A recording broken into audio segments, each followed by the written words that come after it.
We're going to be starting with Rocky. And so if you guys haven't been to one of these before, all of the speakers are members of the NYC community who signed up to talk about something.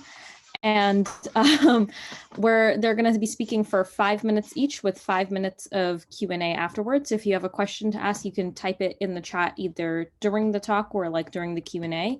And me and Erin will like read them out and try and get as many questions answered as we can in those 5 minutes. That's about it. Am I missing anything? Nope, we're good. Rocky, you want to go ahead? So then we're starting with Rocky. Oh, wait, sorry, hold on. Let me start recording first. I already did, too late. Oh, okay, cool. Yeah, I'm doing it on my computer. Awesome. Okay, can you guys see that okay? Does it look like kind of like a PowerPoint? Okay, awesome. Cool. Well, yeah, thank you for the opportunity to speak tonight. I'm going to try to talk pretty fast, and I'm going to be talking about institutional change for aquatic animals. I'm talking about this largely in my capacity as a member of the team at the Aquatic Life Institute, which I know a number of you are familiar with.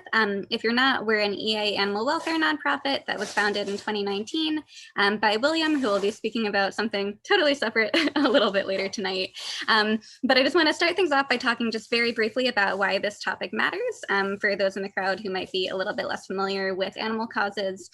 So if we look at the number of aquatic animals killed each year worldwide, which is approximately 3 trillion individuals, and we compare that to the number of humans currently alive on Earth, it is 385 times as many aquatic animals who will be killed this year. So even if we say maybe that, a single fish has the moral significance of a fifth of a human, still we're looking at staggering numbers in comparison to humans. And I would say with that, for all we know, a human has the moral worth of 1/5 of a fish. So just a frame of reference with that. Also, to compare this to terrestrial farmed animals, which is an issue that many people might be more familiar with, it is 15 times as many aquatic animals who are killed as the number of terrestrial farmed animals killed each year. So again, the scale with this is just very, very significant, and the harms are just as severe, if not in many ways even worse. Also, just to think about how we can consider suffering with this topic. So I think there are a lot of different ways that we can try to quantify this. We can try to quantify the intensity of suffering, the frequency and duration. We can try to put numbers to the sentience of different species. And when we're talking about aquatic animals, we're talking about a pretty significant range of species there as well. And then we can also look at the viability of interventions, and I'll talk about that a little bit more in a second. Another thing to think about with why this matters is, again, just the breadth of suffering involved. So this is something that if you're not working in this space, you probably have just no real sense of the complete variety of types of harm that aquatic animals are facing. But we're talking about everything from extreme barren environments that I would consider to have the same effects in terms of psychological deprivation as something akin to basically solitary confinement for humans. We're talking about issues with water quality, where the parameters of the water that these animals are living in is as specific as the parameters of the air we breathe. And just like without appropriate oxygen, we're not going to be able to survive, we're going to suffer significantly. It's the same deal with aquatic animals, and that also varies pretty tremendously by species. And then we're also talking about things that are just kind of off the beaten path of things you might normally consider. So for instance, with feed, when we're looking at what these animals are fed, about 1.2 trillion aquatic animals by ALI's estimates are killed each year just to be fed to farmed animals. So that means 1.2 trillion sentient individuals are being subjected to a usually very slow and painful death just to be fed to animals who are living in high suffering environments and will then themselves be subjected to a slow, painful death. So with all of this, the great news is because this is an area that animal advocates have historically pretty significantly neglected, really until current times, we're also looking at an area where there are a ton of low-hanging fruit. And one of the beauties of the aquaculture industry, which is considered the fastest growing food sector worldwide, it is also very condensed in specific ways. So about 35% of global aquatic animal products are either certified, rated to indicate their level of sustainability, or are in an improvement plan. So that means there are about a third of aquatic animal products already in these pre-existing programs that are designed to create quote unquote better products. And that's something that advocates can tap into. So as far as we go with the Aquatic Animal Alliance, we have focused very heavily on coalition building during our first year in operation, basically trying to identify who are the key stakeholders in this space, how can we bring them together, and how can we help them coalesce around specific asks of these certifiers and other bodies to basically create kind of a robust welfare agenda from the very start.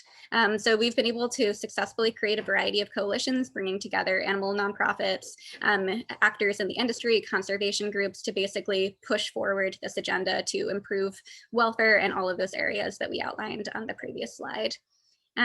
We also had our first victory. So in June, we provided feedback as a coalition to one of the certifiers, one of the largest in the industry, called Global Gap, which certifies about 2 billion aquatic animals each year. 2 billion each year. And we successfully basically prompted them to update their welfare standards in several very significant ways in response to our feedback. So just in about 6 to 8 months of operation through this certifier campaign, we've been able to already improve the lives of 2 billion individuals each year in expectation. And I know I'm about over time, so I just want to quickly say opportunities to help with all of this. So we're always looking for volunteers, always looking for more donors, and also looking for people to spread the word on this topic because it's very new, even to those who are already potentially very familiar with other animal causes. So thank you so much. Gonna try to stop sharing. Awesome. Thank you so much, Rocky. That's such an exciting victory in such a short amount of time. So that's really exciting and looking forward to hear what you guys do next. All right. So yeah, guys, if you have questions, you can send them in the chat. So just one question clarifying. So when you said animals killed, does that mean animals killed by humans? Yes, yeah, sorry. So not talking about, predation in the oceans with this. These are specifically animals killed by humans. Yeah.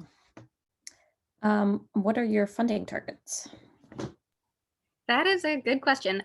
So a lot of this we're kind of playing by ear. We've largely had a very part-time team during the time that we've been executing this campaign over the approximately say about 7 to 8 months.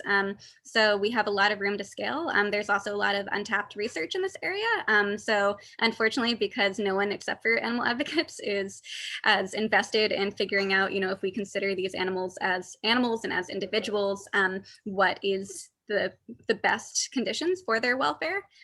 There's a lot of information that we're still really needing in order to best guide our advocacy. So research is one of the biggest areas that we really have a funding gap right now. And with that, there are things like basically industrial scale studies that can validate things that we've already seen demonstrated at a smaller scale in a lab that will really be needed to persuade kind of these larger stakeholders who might be a little bit less receptive to something that was demonstrated, just in a university lab versus in the actual production setting. So I know that's a little bit vague, but happy to share kind of a general budget breakdown with anyone who's interested in more details with that. Awesome. Yeah, that makes sense.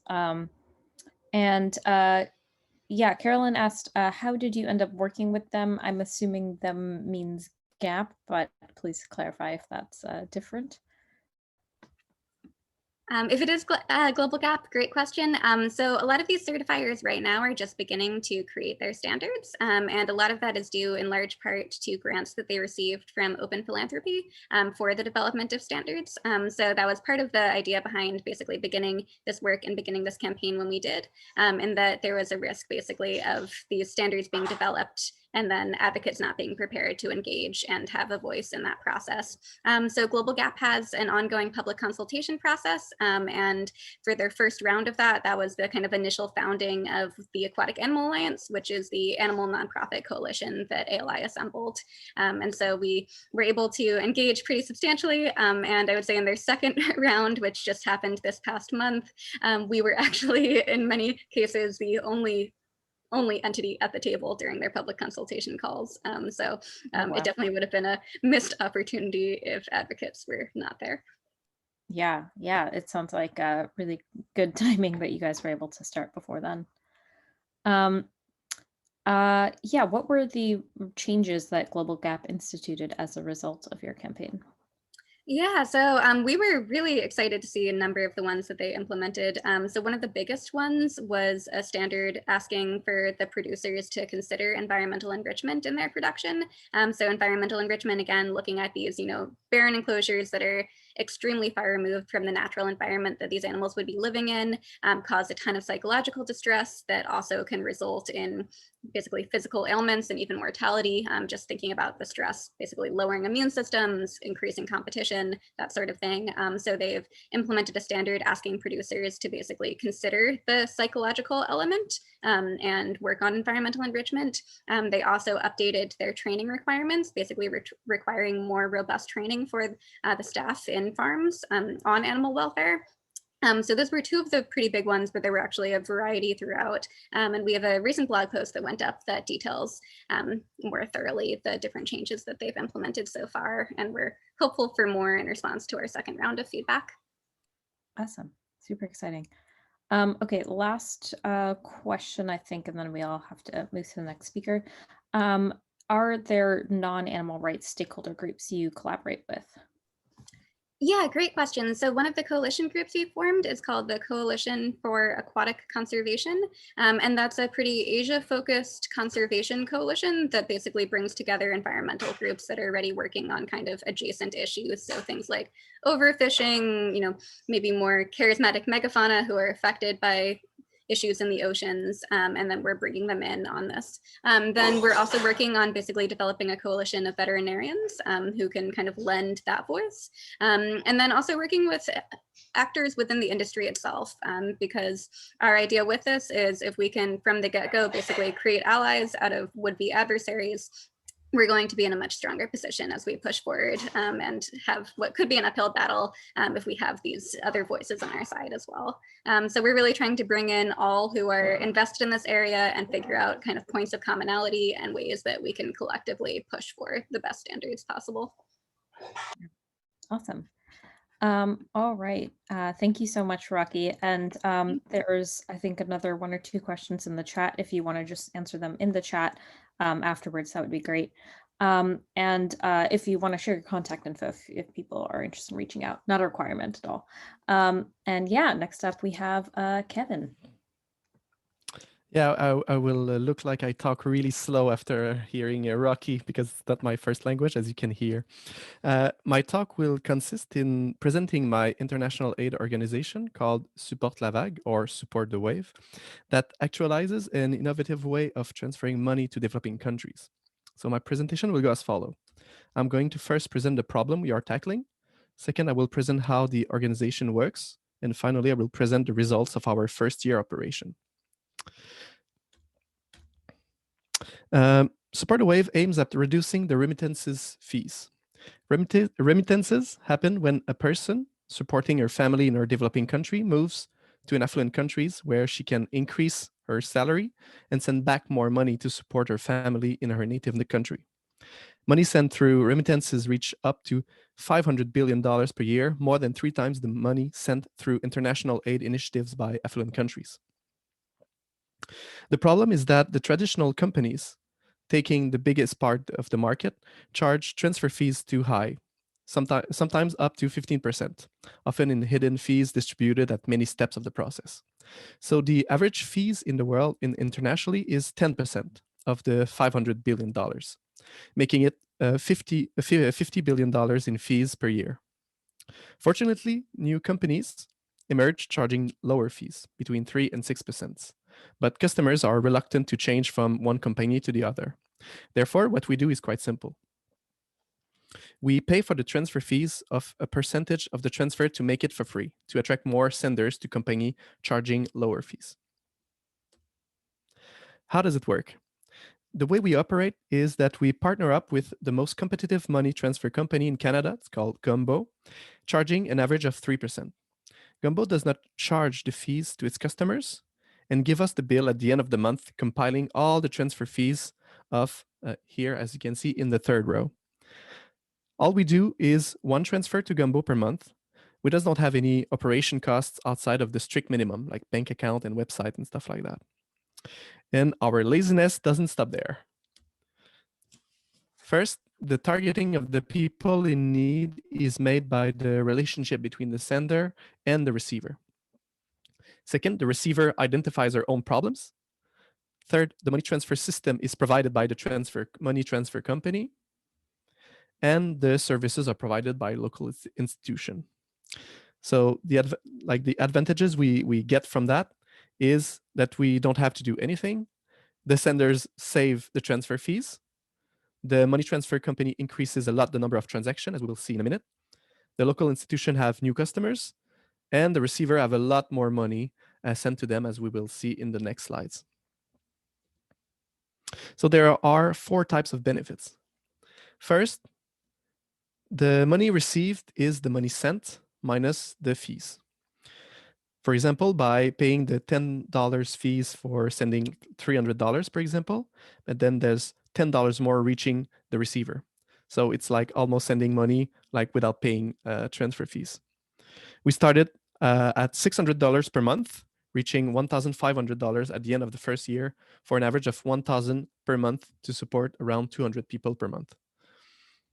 Second, we also avoid being paternalistic, as we don't choose who receives the services and for what reason. We also maintain the dignity of the receiver by not giving them charity, but by supporting a loved one, giving them a gift.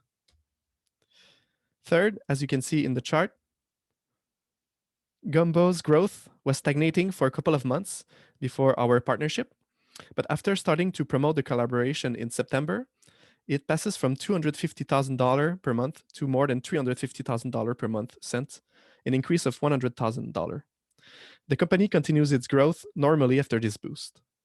It's therefore $100,000 more each month that is sent because of this little $600 that we initially give. Finally, by lowering the fees of the cheapest company sending remittances, this increased the competition, and in that drive down the fees of other companies. In conclusion, if you have any criticism, comments, ideas, it would be really useful to have your insight before reorienting our goals and way of operating for this year, as we already have some goals, but we want to hear from you. Thank you.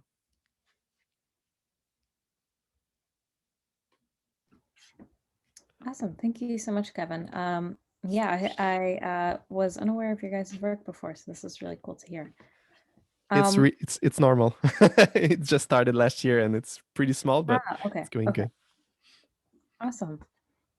So I actually had a question. So there's like some other startups like Wave and TapTapSend that are trying to solve a similar problem by like offering the remittances themselves like with lower fees. Mm-hmm. And I'm curious if you guys have collaborated with them at all, like maybe you direct your users to them if they're an option in like the area that they live or the area they're trying to send remittances to like pay through there, and then you also have lower fees to pay, and they're not like kind of losing out there. Yes, that's part of the growth. Like I knew about Wave, but you recently, I think it's you who wrote me an email, and you taught me about the TapTap, and I didn't know that, and it was like it looks really cool. So like we just take like this initiative, and we try to make it a little bit better. So we just like push this initiative to send more money to other companies. So yeah, in the future. But the thing is, those companies are a bit bigger. Gumbo is quite small, as you can see. Like the number of the amount of money is quite small, and I'm doing it kind of alone. So I gather like $1,000 per month myself. So I was just trying to see how it's working and to see if there's some potential benefits from it. And I wasn't expecting it like to be that effective. Sending like $100,000 per month more after 1 month. I was really surprised about that. So I'm a bit confused, and I'm doing a master degree. I'm entering in PhD next year. So like it's a bit a side project. So to commit myself to have a big companies like that, it will be a bit hard. So I would need some help to just be able to grow, to be able to provide like services for them like that. And and to send customers to those much lower. That would be really great. Like for example, for in Canada, there's some resources for people to send money for the cheapest price, but they're not the cheapest. So just to update this list would be a lot better, but it's quite hard to have influence on governments like that. Yeah, that makes sense. Okay, 2 questions in the chat. So first, what is the tech used to send the money itself? Like, is that Gumbo or is that something else? And who pays the currency conversion fees? It's the company is Gumbo, so they have their own system. I know nothing about that, so this is their thing. But I know a little bit about that. And what's the second question? I forgot. Oh, sorry, I didn't say that yet. So the second question is, how do the senders give you the money? And on the other hand, who distributes to the individual recipients? Sorry. So it's like a bank system a bit. So there's somebody sending money to a loved one account. So they're just making like the transfer. Gumbo is making the transfer. So we don't touch any money. So it's just Gumbo like say, oh, you're sending money for health to help the health of to pay for health bills of a loved one in Cameroon. Therefore, you don't pay any fees, and at the end of the month, they just send us the bill, and we just pay the whole bill. So there's not much to do there. So it's just they're just happy. Sometimes they're like I've talked to a couple of customers. They're like, oh, sending for free. It looks like a scam. No, it's not a scam. It's just to make it more attractive to you. Yeah, awesome. So I have a question that like I don't totally understand how this is driving competition to get other places to offer it cheaper. Is it like that Gumbo is like advertising that it's like totally no fee, so now other places have to like lower their fees to compete? And I mean, they're never going to be able to make it like no fee. So no, obviously, yeah. The thing is that there's a lot of competition, but the competition is unknown, and the thing is that we attract like some how is it called, no, not journals, but like newspaper articles, and then we just like hey, they can send it for free, so it attracts like some media. And it promotes it. So if they're sending more money, like other companies are sending less money. So if you send less money, you would be interesting to say, why is not working? We're just gonna lower the price. So just by making the competition harder, if they send it for 3% and now because of us it's like 2.8%, then like the competition is going to drive down the price.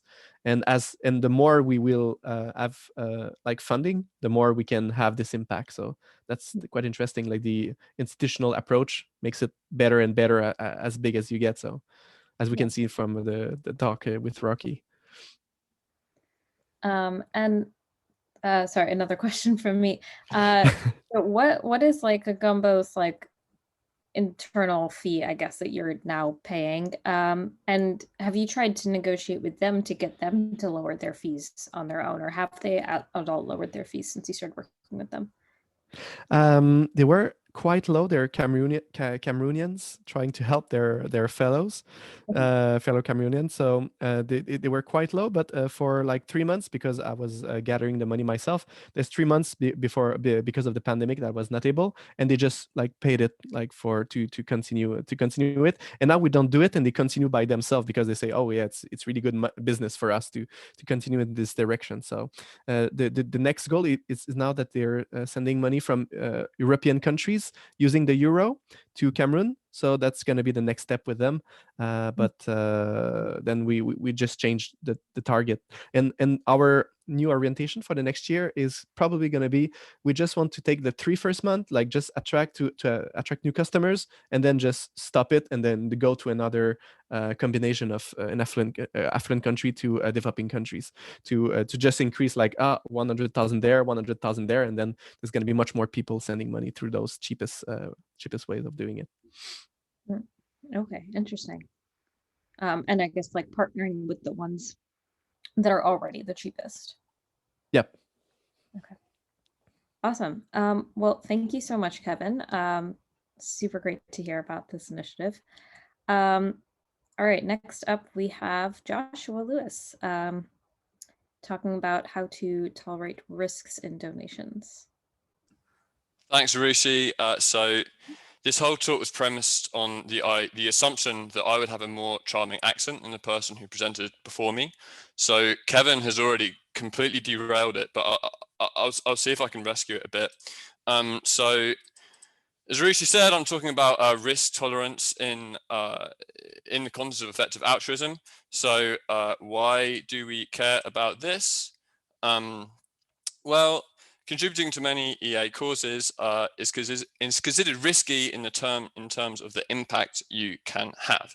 I'm not saying it actually is risky, but a lot of people consider these impacts as risky. And that includes even people at the Center for Effective Altruism. So for example, if you want to invest in the long-term future fund, you'll click on the fund and it will tell you that it has a risk profile, which is medium to high. Okay, so in general, people, when they're donating, and mostly in life, but especially in donations, hate risk. So they think charities are way less efficient if, for example, they have a 50% chance of saving 10 lives than if they have a 100% chance of saving 1 life. So if we care about persuading people to donate to causes that seem risky, we need to figure out ways to help them overcome their risk tolerance. So that's what I'm going to talk about today. I have a few ideas which are based on behavioral economics that I want to share with you. And I'm going to not put them in technical behavioral economics terms. Instead, I'm going to try to make it fun. But you can ask me about the technical behavioral economics stuff afterwards if you would like. Okay, so here are the 4 ideas. The first idea is to compare whatever pro-social impact people are having to something much better. For example, you could compare my inadequate donation efforts to Rocky's day job in which she saved 2 billion aquatic animals already. Or you could compare it to Jacob's donations he's made with his cryptocurrency billions. Either way, I'm going to feel like my contribution is lacking. So what do? Well, what if I donate to the Far Future Fund and my extra dollar just happens to be that dollar that prevents the robot apocalypse? Now, just 2 billion shrimp doesn't look so good, does it? So that's number 1, all right? If I make myself feel inadequate about my kind of donation impact, then that's going to motivate me to take a bit more risk. Now, the second idea is diversification. So imagine that I just make one donation with all my money over my whole life. Well, I'm going to really want that donation to count, right? So what am I going to do with it? I'm going to do the thing that I'm most sure has an impact, right? What is that going to be? Probably just like donate money to Aaron's dessert budget. I know he'll appreciate it. I know he'll enjoy it. I have a guarantee of making a positive impact on the world. However, it might not be the most effective thing to do. Maybe instead I should be taking a chance on trying to persuade like animal welfare certifiers to like change their standards. Maybe I should be buying a mosquito net for someone knowing that there's a chance they'll misuse it. Maybe I should be donating to prevent that robot apocalypse.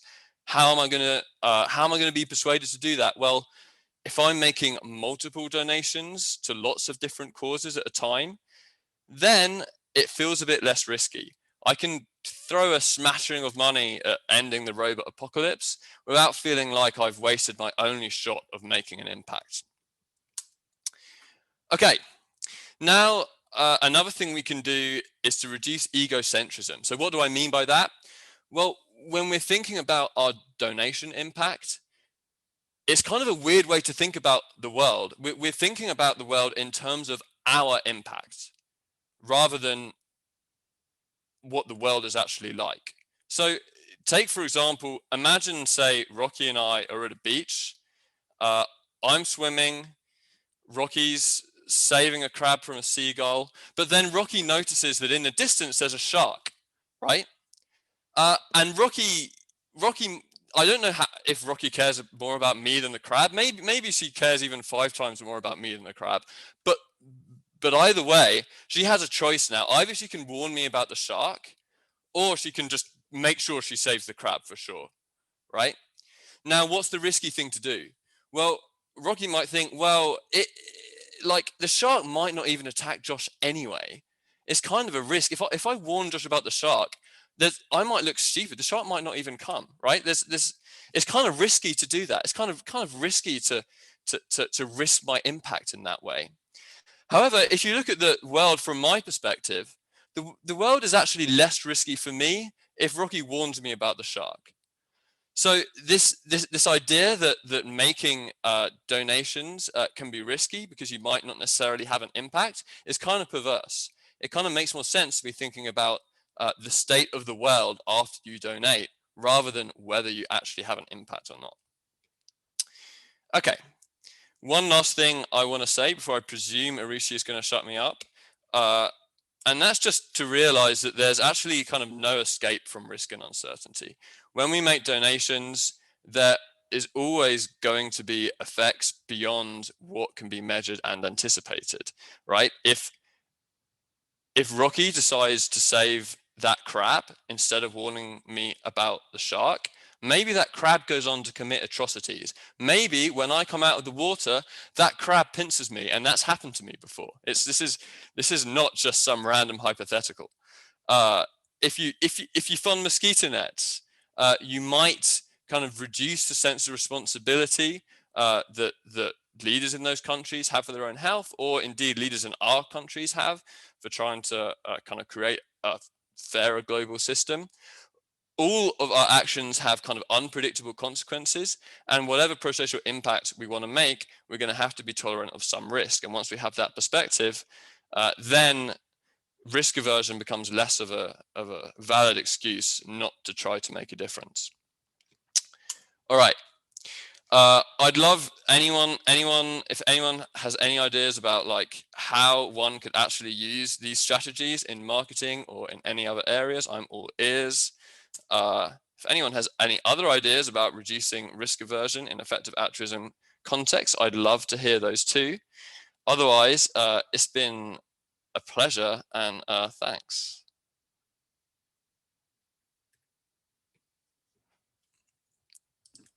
Thank you, Josh. Rocky says thank you for the new material for her nightmares. So just thank you for that wonderful hypothetical scenario. Well, folks send in questions in the chat. My one thought that struck me when you were talking about the diversification and the egocentrism section is that like donating to EA funds seems like kind of a useful thing here, where it's like you know that money you're donating is getting split between a bunch of projects, and it's yeah, it feels like, oh, like, hey, we're all donating to like together to make a bunch of different projects happen, rather than like, where am I specifically putting my money? So that seems like an existing interesting solution to sort of some of the stuff that you've talked about. Yeah, I agree. I definitely. In general, like aggregation is a good way of persuading people to act when their action either makes a very small contribution or is kind of somewhat risky. So like, yeah, that's exactly right. If we can think of like our contribution towards a fund that is definitely achieving something, rather than perhaps like our own personal contribution, that can also help. Yeah. Also, I feel like that last portion of the talk where you talked about like, you know, there's kind of risk with every single donation. I kind of want you to give that talk to like every single person ever, because I feel like that's like a lot of the flavor of questions that a lot that like, I don't know, like a lot of the sort of criticisms of EA and stuff sometimes, or specific recommendations can be around that kind of thing. And yeah, that's definitely that's kind of always been my response, is like, you can't always eliminate risk, but we can try to understand as much as possible how to avoid that. So 2 questions in the chat. Have you come across or considered attempting any research about which of these arguments are most persuasive? I imagine that you have, given that you're a marketing professor, but. Yeah, that's a really great question. I actually have never pitted these arguments against each other. They're all kind of pretty well supported as just general kind of things that work in general, they're basically kind of all stolen from prospect theory, which is generally very well supported. In the donation context, the thing I've done the most work on personally is the idea of diversification. So having people make multiple donations does make them more amenable to making a donation that appears riskier but has a larger potential impact. Okay. The other things, theoretically, they should work, but I haven't got evidence. Yeah. Well, good to know that you've presented still in research. Yeah, this is fresh. So one comment, I guess, using the word risk is scary, but seeing imagery related to games might be. Oh, sorry. Using the word risk is scary. Yeah, like shooter games. What was the alternative? Like the imagery related to games. Interesting. Yeah. So I don't. Is it Kevin who asked that? Do you have like a kind of example of how might that work? No, I don't have an example, but it was just a comment to help us think about that, because like any gamers are much less risk avertive, as aversive than real people in the real world. So that might to just challenge to just like use this imagery would be better, I think. I think there's a real so one thing I haven't thought about much is the idea of just kind of gamifying donations. But I have like, I think it is actually something that would be kind of interesting to do. Like I can imagine things like competitive giving, like being quite anyway. I think these are kind of interesting ideas, and maybe they can ultimately help people to see it more as a game, as long as the rules of the game are set up such that like it optimizes for having a positive impact. That could work. It sounds kind of in itself risky, and making people see this thing as a game, and of course we you know it obviously has very real consequences. But yeah, I like the idea as another way of reducing risk aversion.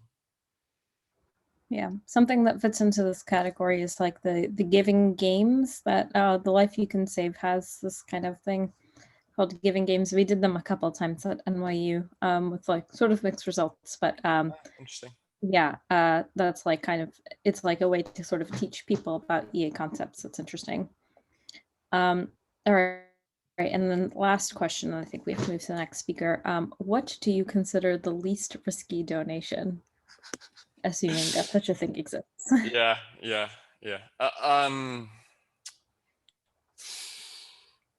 Probably one that doesn't do anything. But I think Aaron's dessert budget. Yes, 100%. But like, what like impactful thing do I think is the least risky? I mean, like, firstly, I'm not an expert on this, so anything I say now is going to be just me opining. I mean, my default would be to think of the Against Malaria Foundation or something like that. But even that, I'm not like, I basically really don't think such a thing exists, because like whenever there's so many like downstream consequences of that kind of thing that we know just so little about. Like we know so little about the long-term implications of things like that for economic growth and like governance and like population even. Like I really don't really think such a thing exists. I think in the animal space, like you could think about like something that just kind of raised standards across the board as being less risky. But there's even then it's hard to think of something that doesn't like change the kinds of animals that live and how many animals live, and in which case it again it gets like complicated, and so yeah, so I don't really believe that there is a riskless donation. Yeah, and like beyond that also, it's like if you've already negotiated with these groups, would they be willing for you to come back and make like a second negotiation later? It's like maybe it reduces the ability to collaborate with them in the future, or maybe it increases it. Like that's kind of that's all kind of a little difficult to figure out. Yeah. Exactly. Awesome. Well, thank you so much, Josh. And there are a couple more comments and questions in the chat if you want to answer them afterwards. And yeah, next up we have Jason. Hi. So I will be talking to everyone about the website that I recently created to make it a little easier for people to go vegan or reduce their consumption of animal products. You know, a lot of us may have, been hearing stuff. We're talking about fish today, shrimp come up. But then, what I spend a lot of time thinking is, how do I make it easier for people to make those individual changes? Because, they search online and there's going to be tons of information out there. So I've created a site that's more of a curated look at all the information that's out there. So I will share my screen so we can see this. Okay. So now you should see this website. So, there's tons of information, like I said. Let's say someone wants to go vegan and they're starting to think, they have lots of different questions. Well, how do I bake without eggs? So they go online, they search Google for bake without eggs, and there's tons of different stuff. There's 50 recipes to bake. Then there's just individual recipes come up. There's so much information, and it's not necessarily even vegan, this stuff out there. So with Veg Resources, someone can just search, and it picks up, and I didn't even spell without correctly, and it picks up and shows the guide on how do I bake without eggs. And now these are guides that have been created where I've gone through and I've picked out some of the best information, because especially with like a vegan, egg replacement guide, there are so many out there, and many of them don't cover all the different topics. Some might talk about applesauce and off the shelf egg replacers, but they might not talk about using sweet potatoes or other options that people can use. So I found a great one that was recently made in a video, and it goes through tons of the different 15 different substitutes, right? So now someone can say, oh, I want to, bake without eggs. They can search on here. They can find this information. It's less overwhelming for them. They don't have to, waste a lot of time going through stuff. And then for someone that is vegan or is trying to help someone else who wants to reduce, you don't have to answer as many questions as people, that they're going to have, right? How many, of the people here, if you're vegan, people are asking, how do you get enough protein? Right? Tons of questions always come out. So I can just search for protein, and there's a guide on how to get enough protein without beans, how to get enough protein. There's a guide on nutrition, eating enough, talks about, links to resources that are out there that then help people answering all the information that's here. So, here, how do I get enough protein? Gives them little descriptions, gives them a couple articles to start with. And then if they want more information, and it's linking to Vegan Health, No Meat Athlete, these great websites that are out there that have a lot of information that could be hard for someone to find if they're just searching, right? I'm going to, who goes to the 10th page of Google results? I mean, not a lot of people, but I'm going to all these different places to kind of pick that information that's needed. There's over 50 guides now on the site, from how to become a vegan activist. We've had a book reading through this group, links to a lot of great resources, books that are out there, how to get vegan food into school cafeterias, links to 4 or 5 different organizations that can help people with that. That's an interest that some people may have. Finding a vegan job, links to some good articles out there. And then in the cases where there might not be such great information, we can actually create a whole new resource and article with specific information, as opposed to just linking to existing stuff that's out there. For the example is how to replace seafood, which we talked about here. Well, there's some great articles out there that go through different recipes and methods that they can use, but there wasn't a good explanation of all the different types of plants that could be used for replacing seafood. So then I went ahead and tried to, collect all that and created this little substitution guide in here. So it's a mix of, resources that don't exist and then linking to the resources where they do exist, with the goal of making a place that, as someone wants to make a change, they can find an answer to specific questions that they have. I've helped mentor some people. They might say, oh, how do I cook tofu? Well, there's a guide on here about that. And there, you know, people, as we change, as we're wanting to make changes, we're gonna have certain questions that are gonna come up. And so the goal here is to make it easier to answer them, and then also allow people that are helping someone to make a change to focus on the why. Because getting to someone to commit to a change, that's a big thing. You know, we talk, you know, here, all kinds of changes we would like people to make because it would make the world better. So if activists then can focus on getting people to make a commit to the change, and then this can help with answering the how, that's kind of the goal behind this. And also an extra thing, just because why not? There is a list of a directory of over 100 vegan related podcasts, which you will not find something similar to this out there. And it updates and tells and sorts it by when which ones were updated latest. There's even a group of business category where you can find there's vegan businesses that are talking about how they, you know, created their business. So really try to help people find whatever information that they need, that they for their, you know, struggles as they try to make changes to help the environment, animals, their health, and other humans. So if anyone has any questions. Awesome. Thank you so much, Jason. Yeah, this looks like a super helpful resource. I just shared the link again in the chat if anyone wants to check it out. So a couple of questions, and I lost the first question. Where is it? Right. So is this supposed to be region specific or aiming at a global audience? So the goal would be for a global audience. Traditionally, like right now, it is more US specific, just a lot of the resources. So if someone goes looking for protein information, it's going to be in grams versus kilograms. So you know, a future goal would be to, you know, where necessary, have some changes for different global constraints or requirements. Like in the UK, they have certain things that it's required for kids in schools and foods, like different guidelines and stuff. And also to be able to have translation to handle other languages.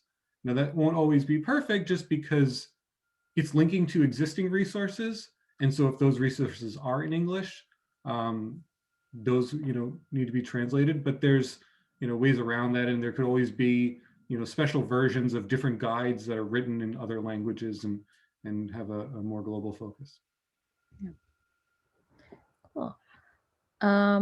And yeah, 2 questions from Rocky. One, how time sensitive was it to create this? And 2, what is your strategy for spreading the word about this resource? So I've been, for the last, you know, year or so, I've been building I build websites to help people go vegan or stay vegan. So I've been kind of leveraging each one that I make. I worked on it a little bit last year for maybe, you know, a couple weeks, a month or two, and then worked on it, finished it for another month or 2 here. So probably, you know, less than 6 months, but more than 3. And that's, you know, not constantly working on it, but that's because that's what I do. And that, you know, ties in with just, you know, taking the skill set that we all have and, you know, what can we do? And so, you know, I've kind of contributed that here, and, oh, I can make websites. Well, then let me make these ones that nobody is making. And you had another question, I think. The question was about marketing. Yeah, what is the... What was that? Was on how you're about marketing the resource. Oh, so I mean, coming to this is part of the marketing, right? Telling people, you know, trying to get out there. The biggest thing I've been doing is there's a website called 5 Minutes 5 Vegans, but it's like abbreviated, and they pull out posts that people post on Twitter saying, I want to go vegan, or I want to go vegan but cheese. And so I've been replying to those with targeted messages. If someone mentions cheese, then I link them to the how do I replace vegan, non-vegan cheese guide. And if someone, oh, my parents won't let me, then I link to the guide on talking to family and friends about going vegan. And that's been the biggest thing that I've been doing now. It's brilliant. Guerrilla marketing campaign. I think it's so fabulous. Yeah, very cool. Very like, how do I get this to exactly the people that are looking for it? That's awesome. I have a suggestion for Jason that would apply to the other speakers as well. Can I speak? Go ahead. Is that okay? What is it? That is to systematically offer to exchange links with allied or sympathetic organization. Maybe you're already doing that, but that can be a good source of traffic, and it'll lift your rankings in the search engines as well, to have more places linking to you. Always cross-post whenever you can. It's good advice. Yeah, especially maybe some of these places that you're getting the resources from. Yeah, and I have been linking. I've also found a list of different organizations that have lists of resources for going vegan, and I have been contacting them with the link. But the Twitter is the more where you can see the tangible results when someone likes it or replies. Yeah, it might also be worth looking into just like paid advertising as well, for like people searching like how to go vegan and stuff. Yeah, awesome. Some more questions.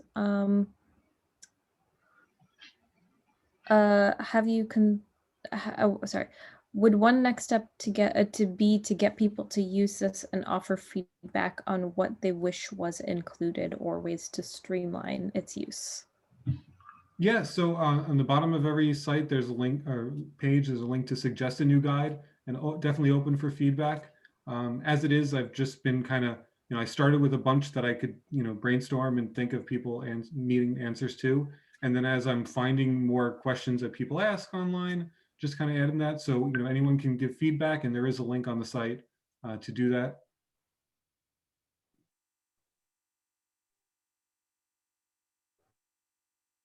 So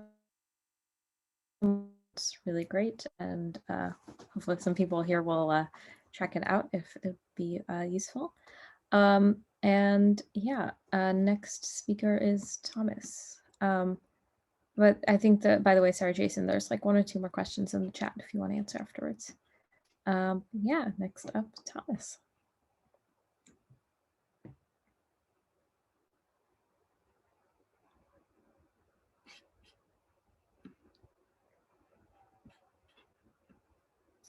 I think you're on mute, Thomas. Okay, you can hear me, right? Yes. And you can see the presentation? Yes. Yep. Okay. Hello, my name is Thomas, and the title of my talk is Incremental and Systemic Action, Foes or Friends? And we're going to try to answer this question looking through the lens of homelessness as a little case study. And okay, here we go. So what is incremental action? Incremental action takes care of a short-term, shallow, straightforward problem. For example, a homeless man is hungry and tired, so I provide him with dinner and shelter. Straightforward. Systemic, on the other hand, takes care of a long-term, deep, complex problem.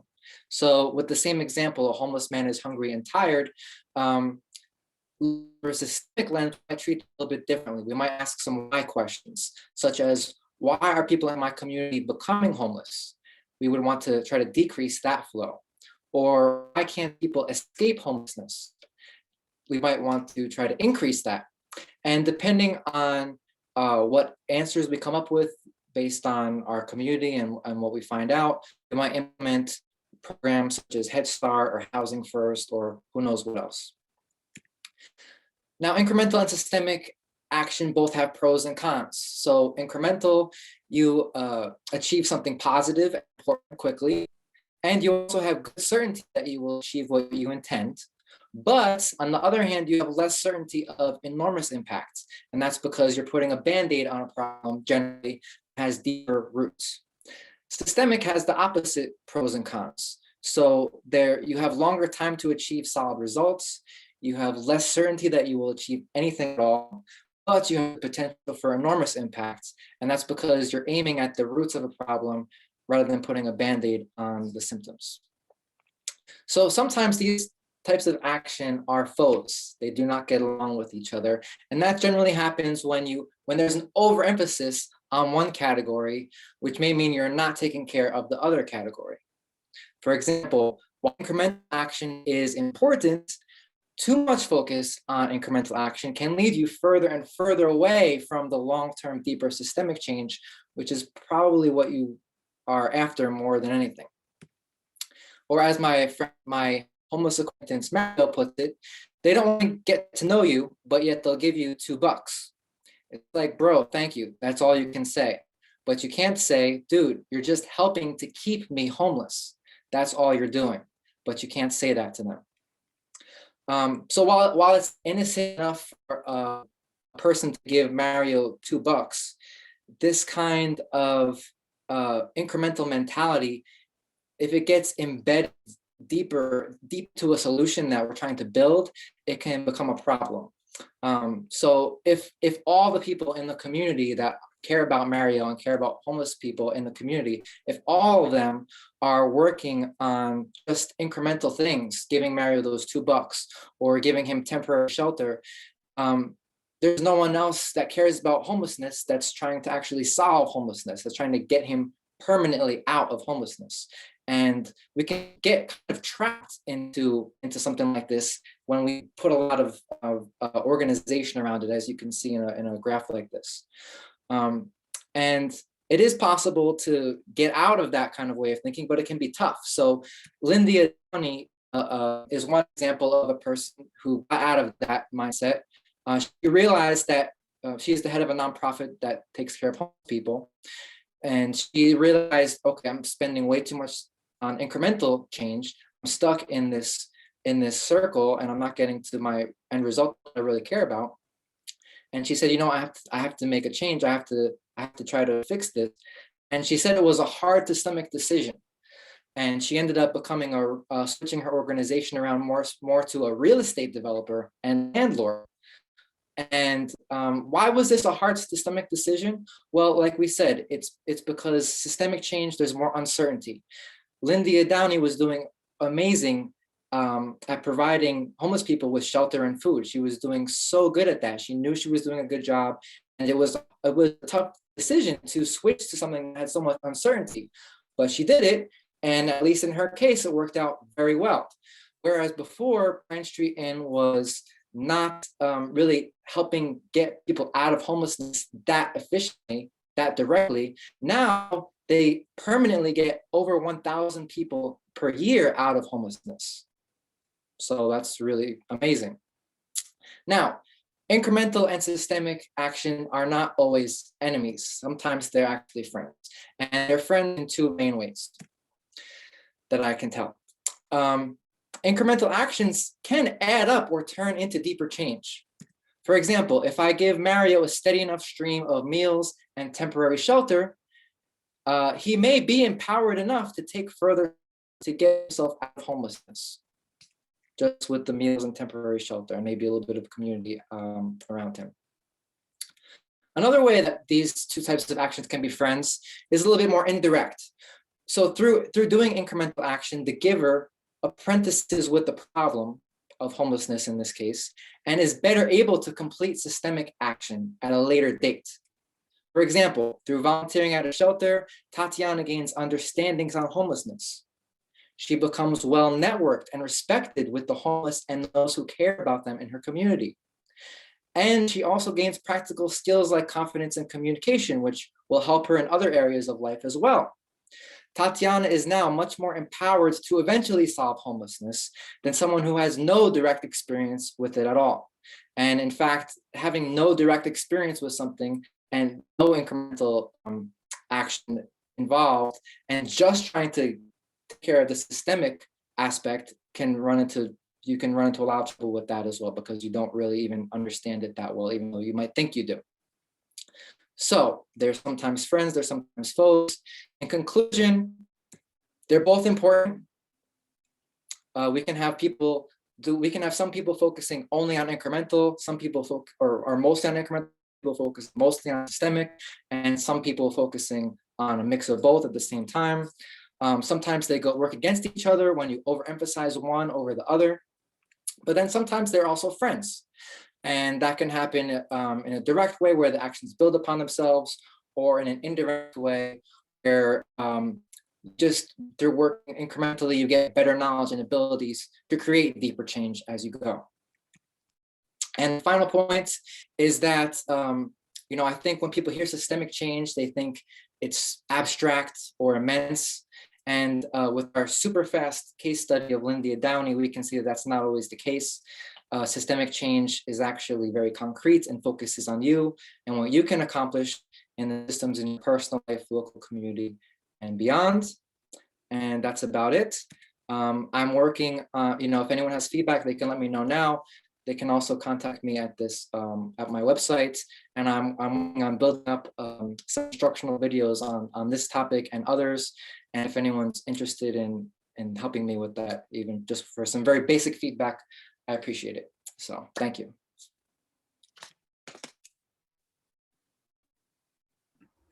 Awesome. Thank you, Thomas. So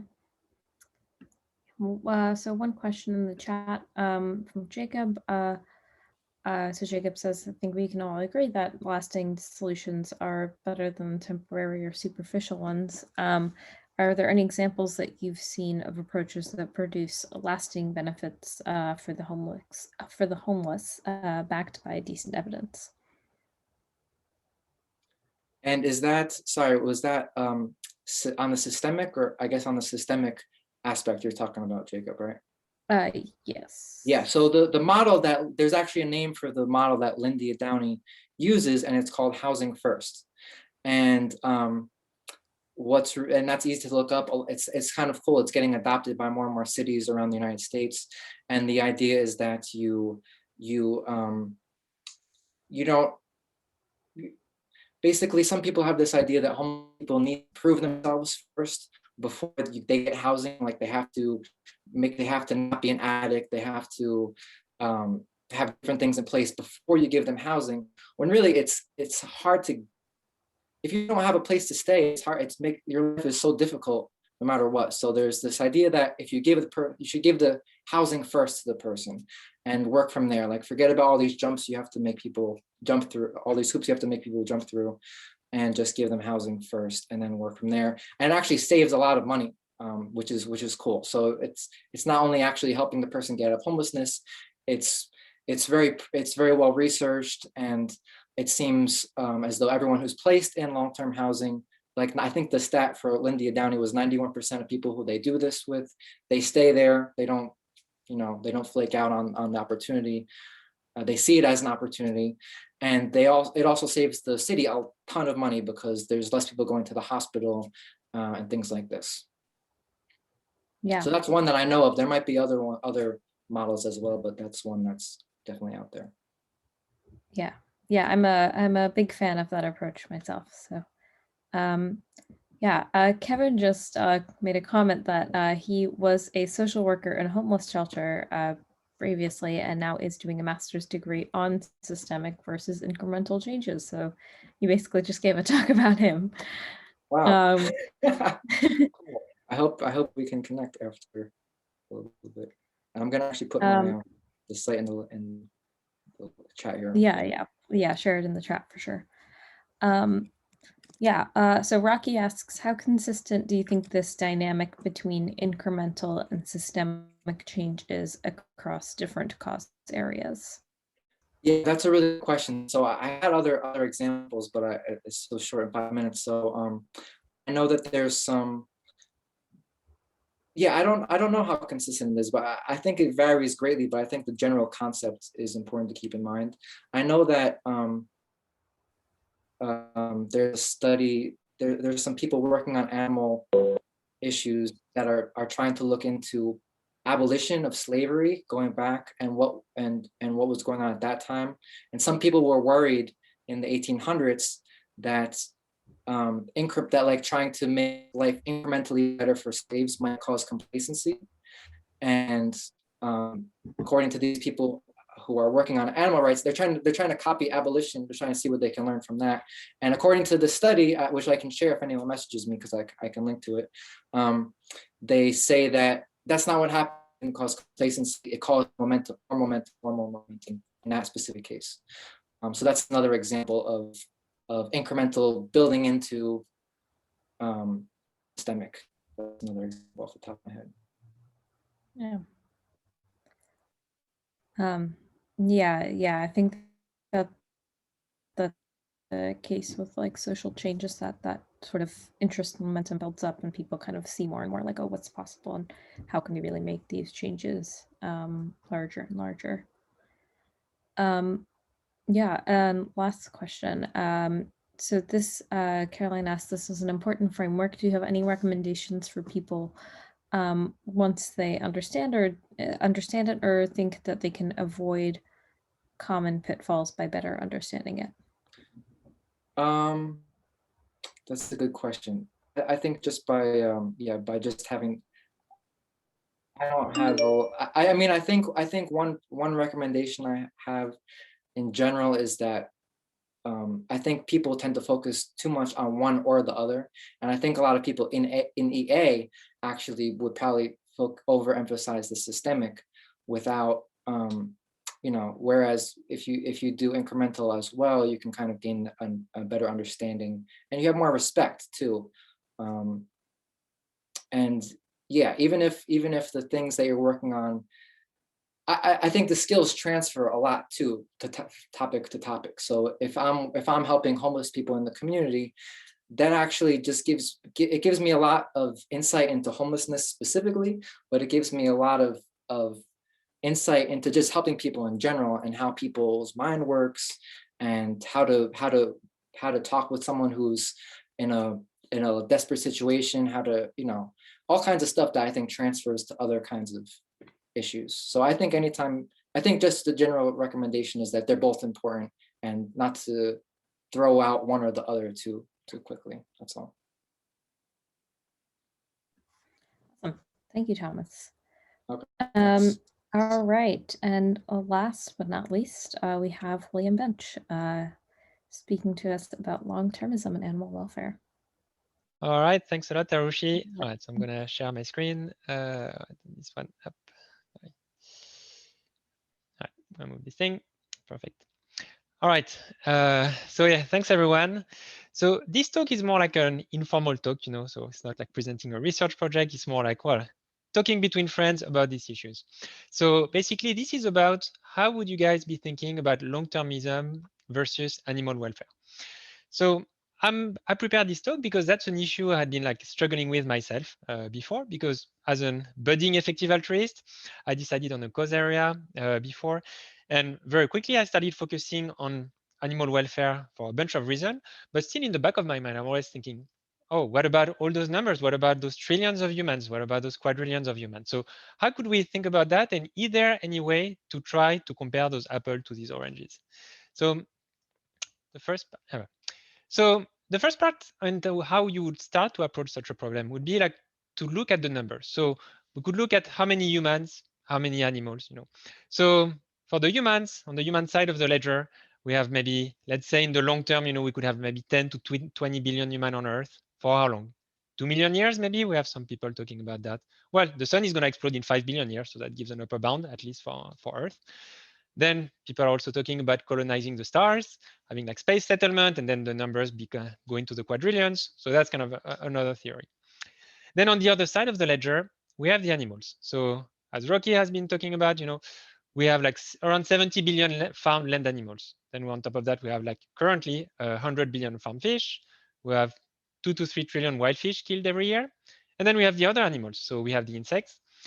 Right now, you have some insect farming, but this is an industry that is trying to emerge. And actually at ALI, we are trying actively to prevent the emergence of a bigger insect farming industry. That's another story, but it would be in the trillions. And then on top of that, you have all the wild animals, So I took this estimate from reducing suffering for the wild and vertebrates to maybe 100 billion to 100 trillion. Those are the wild estimates, Wild marine vertebrates, 10 trillion to a quadrillion. Terrestrial and marine arthropods, quintillions. All right, so it's a lot of people. Then the next part of the equation would be, how would you compare the net value of letting a human live its life versus the alleviation of a suffering for a farmed animal? So in terms of the net value of a human life, you could look at the life on Earth. How happy are we currently?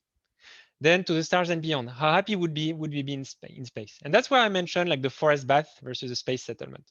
That's kind of a tongue-in-cheek way to kind of remind ourselves that if you think about the happiness of people in developed countries, they're usually much less happy than people in developing countries. And you see all the Japanese studies on how people enjoy being in nature. So how happy would we actually be in space or in a long-term future? We'll come back to that. Whereas on the animal side of the ledger, we are talking about life of extreme suffering. We have K3 intervention, aquatic animal welfare intervention, where we go from a lot of suffering to a little less, versus on the human side, where like maybe humans will be happy. So then that's where this comes in, actually. We can have like two scenarios. So there's a scenario where everyone is drugged up and everyone is kind of happy and not suffering. But even if people are a bit euphoric all day, you know, then I don't know if they will have the meaning that they need, because naturally you could imagine people in very happy condition, you know, think about reality TV show, and then people who keep inventing fights all the time. So then we have the other side of the drug ledger. Let's imagine we can drug humans so that they initiate connection with each other and they don't get into conflicts. So I guess, yeah, I would take the argument that if we are drugging humans in the far future with both heroin and MDMA and this type of stuff, then maybe we could have long-term humans that would be happy. And even still, I don't know if their extra happiness would overcome like the unhappiness of the animals. But then we're still left with another aspect, which is, are we overweighting human lives? So there's a sentience aspect, of course, but sometimes people talk about knowledge. They don't want the human race to disappear. We are like the sentient species. And is it, in a sense, a knowledge bias? Just like when people talk about arts for the sake of arts, as effective altruists, we're like, well, art is great, but that's not something where we would donate. So the same way, would it be fair to donate just to preserve the human knowledge if actually we have like animals that are suffering on the other side? I think that could be a potential bias. So now here's our infinite time series, and that's kind of where usually the conversation ends. We have like possibly trillions of humans or quadrillions with low probability of that event happening and low probability of affecting this catastrophic risk. So how to think about the next results. And so that's where actually math can come in. So here is like a little survival model that I put together. This is very basic, and I'm sure some other people have come up with similar things. Let's assume an X% chance of extinction at every century. Over a very long horizon, the cumulative probability of extinction would become the sum of the 1 minus X power n. But actually, and that's kind of the key, those infinite time series can actually converge. And this one does converge. All those survival series, they do converge, and they do converge in 1/x, which means that with a 1% chance of extinction every century, that would result in an expected extinction in 100 centuries, around 10,000 years. And then putting some number for 20 billion humans with, let's say, 100 years of life for each, that would represent 2 trillion humans. But 2 trillion, and I'm getting to the end of the presentation, Arushi, also represent the number of animals raised in factory farm over simply 11 years, or just slightly less than the number of wild fish killed every year. So basically, yeah, the countdown is going. Oh, sorry, that's my alarm. Sorry about that. Yeah. So basically, to conclude, I was just sharing some basic calculation to show that even if we're trying to compare apple to oranges, and that basically when we think about long-termism, we think, well, there's so many humans that we have to give even though there are low probabilities. Actually, infinite time series sometimes do converge. And then if we start looking at what we could do for animals actually deserve some consideration. And maybe in the future, back to Caroline, we could also take into account the welfare of space shrimps. So thank you. Did you make that graphic after you heard the other presentation about the shrimps? Yeah. I was like, I had another conclusion at first that was a bit boring. Say, oh, you know, both are important. We should consider both, whatever. I was like, oh, you know, let's finish with the space shrimp. I think that carries the message a bit better. Brilliant. Bravo. That's amazing. Actually, I'm so impressed. It was beautiful. That's so great. A beautiful. Wow, yeah. No, I didn't make the space shrimp. I just copied it from Google. Yeah, but yeah, just want to clarify. Okay. Okay. Did you get a model release from that shrimp? No, yeah, I'm not sure. Yeah. Do you have any questions? I think I have a request. I'd like you to just screen share and put up the image again so we can all look at it. Exactly. The whole time we're answering questions. Mm-hmm. There we go. Yay. Love it. It's a great image. Yeah, So way to go. fabulous. Oh, wonderful. All right. Questions. Could you share those numbers again? It was, so you said that it was up to potentially 11 trillion people versus how many animals? Yeah, so for the animals, so the number that we had, so this is the number of animals. So to compare again, like apple to oranges. So the 70 billion, 100 billion, and 2 to 3 trillion, those are the animals that are killed every year for food, directly or indirectly. Insects are also killed by humans. And then the wild animals, those are the ones that are alive, but also some of them have short lifespan. So I guess that's also the one that die every year, I guess.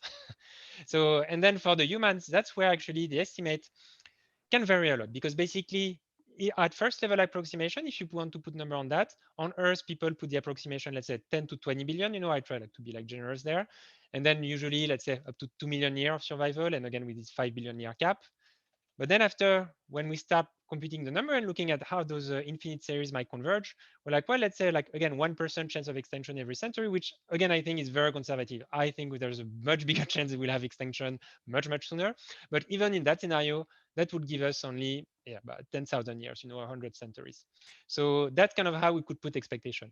And then for the number of humans on top of that, so that would kind of cap it, because we would have like basically 10,000 years with, let's say, 20 billion humans on Earth. Then after, there's the hypothesis of say, oh, but you know, actually, no, never mind Earth. We're going to colonize space. But I would think that the probability would fall off even more of a cliff for that to happen. And even if it does happen, I think we wouldn't have necessarily supermassive settlement. And even if we do, again, the way to think about it is like, imagine a space settlement of size X, you know, then what is the likelihood that the space settlement will be twice as big? Is it like just half the chance, or is it even lower? Because it's a little, I mean, so I think it would not necessarily be too big. And then the last argument would also, as we mentioned, be that I think we would be very miserable in space unless we're all drugged up. Yeah.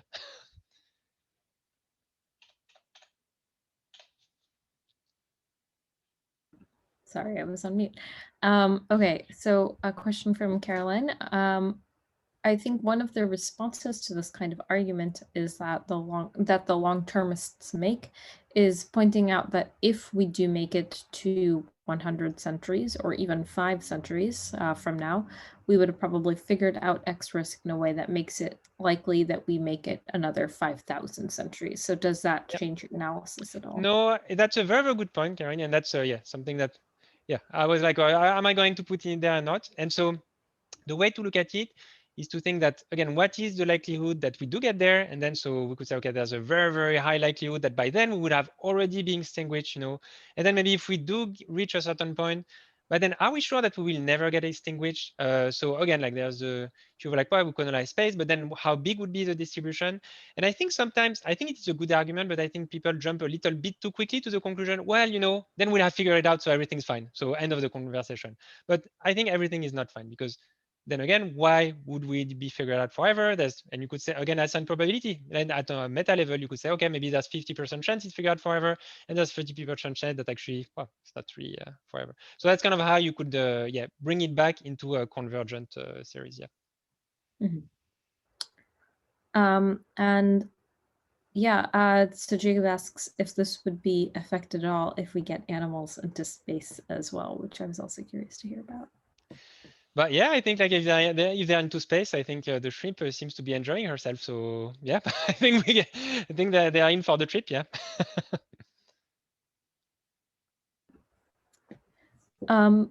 Cool. And then have you considered long-term futures filled with sentient beings that are not biological humans? Yeah, so this is like, again, like another argument that people fall onto, which is, I think, a very good argument to consider. And I think here we have kind of like two possibilities, you know. We have like, let's say like the robots and then some other being that we didn't think about, you know. I think that personally, and of course I could be wrong, you know, could be like, okay, well, I think like for the robots, I don't think they would be sentient, but again, I could be wrong. How do I know? But I think they will not be sentient. Then there are like other being, and then maybe you could have a lot of being. But if we're thinking about a lot of being, then we can move back a few slides. We already have like quintillions of being on Earth, so we already have a lot of them. And then the other part of that is how happy those beings could be. So of course, that's always like, and we go back to either the drugged up human or the artificially happy beings. And then you go to another level, which is if those beings are being artificially happy, are they really alive? I mean, they could feel the happiness, but do they have any meaningful life? Because if they don't even choose whether they can be happy or not, I mean, you could still weigh their happiness, but I feel that I would discount that a little bit. And the other argument that I would consider is like, as much as you could imagine a paradise where benevolent humans are going to create a lot of happy consciousness, there's also a very high chance. And how does it affect that? That actually some of these consciousnesses could be very unhappy. Like you have the movie, The Matrix or whatever. Like why would humans be so benevolent as to create a lot of happy sentience? There could be a reason that, well, they need to create those sentience for stimulation or for some other thing, and then those sentience would not be very happy. So because of the risk of creating unhappy sentience in the future, that's why I'm also not so excited about it. But that's a very good argument.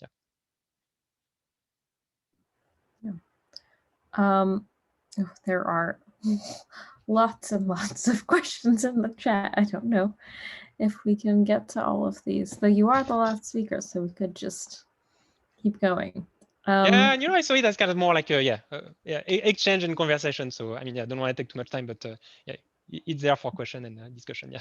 What we could do also is we could formally end the talk. We could end the recording. Yep. Thank you all for coming, all that jazz. And then we could turn off the recording, take off our clothes, and then I should have stopped the recording before I said that. And you have to bring the MDMA, Aaron. Yeah. I don't know if you can send it over Zoom. Yeah. Aaron, that's spoken like somebody in Hawaii or something. Good point.